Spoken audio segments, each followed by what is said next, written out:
ഛത്തീസ്ഗഡിൽ അറസ്റ്റിലായ കന്യാസ്ത്രീകളുടെ വിഷയത്തിൽ ബിജെപിക്കുള്ളിലെ ഇരട്ടത്താപ്പ് കൂടുതൽ പ്രകടമാകുന്ന ദിവസമായിരുന്നു ഇന്ന് ബിജെപി നേതാവ് അഡ്വക്കേറ്റ് എസ് സുരേഷ് മാധ്യമങ്ങളെ കാണുമ്പോൾ ഈ കന്യാസ്ത്രീകൾ നിരപരാധികളാണോ ഇല്ലയോ എന്ന വിഷയത്തിൽ സംശയം ഉന്നയിക്കുകയാണ്. അവരെ സംശയ നിഴലിൽ നിർത്തിക്കൊണ്ടാണ് അഡ്വക്കേറ്റ് എസ് സുരേഷ് ഇന്ന് സംസാരിച്ചത്.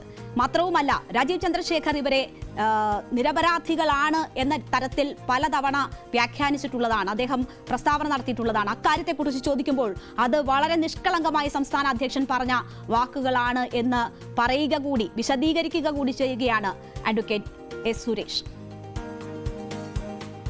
BJP കേസിലെ കുറ്റവാളിയാണോ അല്ലയോ എന്ന വിഷയത്തിൽ BJP ഒരു അഭിപ്രായവും പറഞ്ഞിട്ടില്ല. BJP അവരെ കുറ്റവാളി അല്ലാതെയാക്കണം എന്ന് പറഞ്ഞിട്ട് ഒരു നിലപാടും എടുത്തിട്ടില്ല.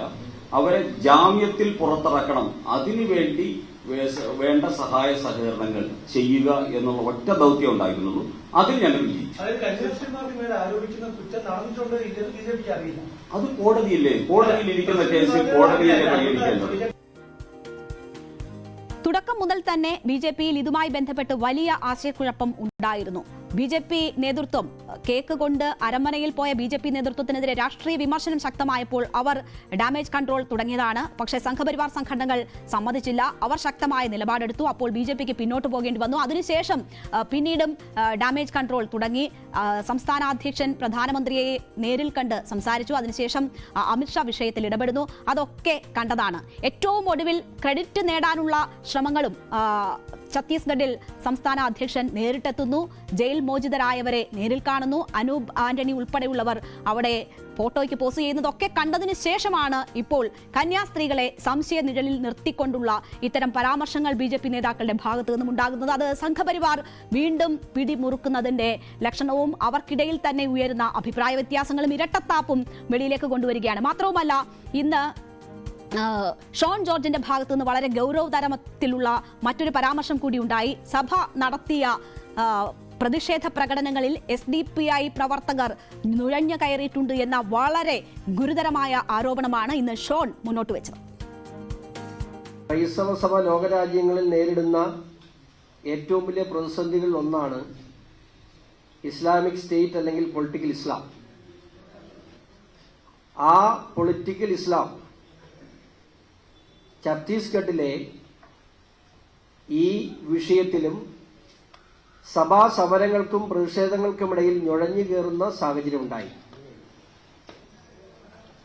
പ്രത്യേകിച്ച് എടുത്തു പറയട്ടെ, സഭാ നേതൃത്വത്തിന്റെ അറിവോടെയോ അല്ലാതെയോ ഞാൻ അന്വേഷിച്ച ഒരു സ്ഥലങ്ങളിലും സഭാ നേതൃത്വം ഇത്തരം കാര്യങ്ങൾ അറിഞ്ഞിട്ടില്ല.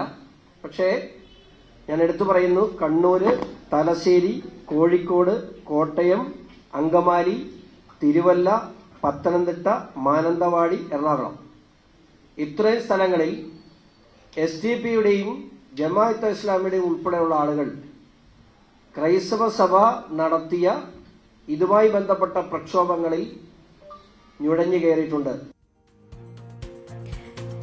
അതേസമയം ക്രൈസ്തവ സഭയ്ക്കുള്ളിലും ഈ വിഷയവുമായി ബന്ധപ്പെട്ട് രണ്ട് തരത്തിലുള്ള അഭിപ്രായങ്ങൾ ഉയരുന്നതാണ് നമ്മൾ ഇന്ന് കാണുന്നത്. നമുക്കറിയാം, ഈ വിഷയം വന്നതിന് ശേഷം തന്നെ കന്യാസ്ത്രീകളുടെ മോചനം സാധ്യമായപ്പോൾ തലശ്ശേരി ബിഷപ്പ് ജോസഫ് പാംപ്ലാനി മാധ്യമങ്ങളെ കാണുകയും അമിത്ഷാ വാക്കുപാലിച്ചു, കേന്ദ്ര സർക്കാർ വാക്കുപാലിച്ചു എന്ന പരാമർശം നടത്തുകയും ചെയ്തിരുന്നതാണ്. സംസ്ഥാന സർക്കാരിന്റെ എതിർപ്പിനെ മറികടന്ന് കേന്ദ്ര സർക്കാരിന്റെ ഭാഗത്തു നിന്ന് കാര്യമായ ഇടപെടൽ ഉണ്ടായി എന്നാണ് അദ്ദേഹം പറഞ്ഞത്. പ്രധാനമന്ത്രി നരേന്ദ്രമോദിയും ആഭ്യന്തരമന്ത്രി അമിത്ഷായും എടുത്ത നിലപാടിനെ അങ്ങേറ്റം ശ്ലാഘിക്കുന്നു എന്നും മാർ ജോസഫ് പാംപ്ലാനി പറഞ്ഞിരിക്കുകയാണ്. എന്നാൽ ഈ പാംപ്ലാനിയെ തള്ളി പറഞ്ഞിരിക്കുകയാണ് ഇരിങ്ങാലക്കുട രൂപത അധ്യക്ഷൻ മാർ പോളി കണ്ണൂക്കാടൻ.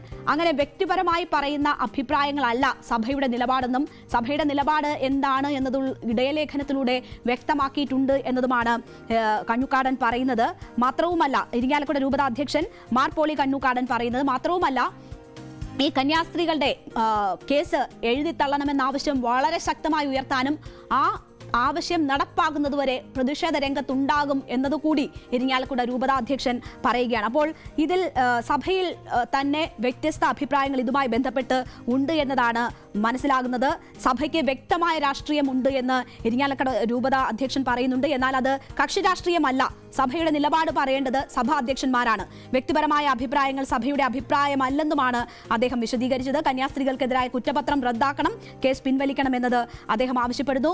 മനുഷ്യക്കടത്തും മതപരിവർത്തനവും ആരോപിച്ച് ഭാരതത്തിലെ മുഴുവൻ ക്രൈസ്തവരെയും നിയന്ത്രിക്കാനുള്ള രാഷ്ട്രീയ അജണ്ടയാണ് നടന്നതെന്നും അത് മിഷണറി പ്രവർത്തനങ്ങളെ നിയന്ത്രിക്കാനും ന്യൂനപക്ഷങ്ങളെ ബലം പ്രയോഗിച്ച് അടിച്ചമർത്താനുമുള്ള നീക്കം ആണെന്നും അത് മുളയിലെ നുള്ളണം എന്നതുമായിരുന്നു ഇരിങ്ങാലക്കുട രൂപത പുറത്തിറക്കിയ ഇടയലേഖനത്തിൽ പറഞ്ഞിരുന്നത്. അപ്പോൾ ആ നിലപാടാണ് സഭയുടെ നിലപാട് എന്നത് രൂപത അധ്യക്ഷൻ പറയുകയാണ്. പാംപ്ലാനി നമുക്കറിയാം, റബ്ബറിന്റെ വില കൂട്ടുകയാണ് എങ്കിൽ വോട്ട് നൽകും എന്ന തരത്തിലുള്ള സന്ദേശം നേരത്തെ നൽകിയിരുന്നതാണ്.